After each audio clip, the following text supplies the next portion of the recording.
নমস্কাৰ বন্ধু বান্ধৱী, মই অন্য এটা ভিডিঅ'ত আপোনাক সকলোকে স্বাগতম জনাইছোঁ। কালিৰ ভিডিঅ' হয়। সোমবাৰ শাওনৰ শেষতো সোমবাৰ শিৱ মন্দিৰলৈ গৈছিলোঁ। তাৰে কিছু অংশ আপোনালোকক দেখালোঁ। ওচৰতে আছে আমাৰ শিৱ মন্দিৰ ভাগ। গৈ আছোঁ, ৰাস্তাটো ইমান ঠিক নহয় দেই, বাগানৰ ৰাস্তা মাজে মাজে আৰু বৰ ধুনীয়া পৰিৱেশ। এয়া মই ছেকেণ্ড টাইম গৈছোঁ এই মন্দিৰ ভাগলৈ। ওচৰতে আছে কিন্তু মোৰ যোৱা নহয় এইফালে।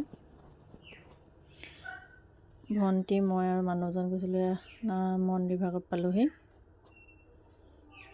পৰিৱেশটো বৰ ধুনীয়া দেই মন্দিৰটোৰ ভাগৰ, বহুত চাফা চিকুণকৈ ৰাখে।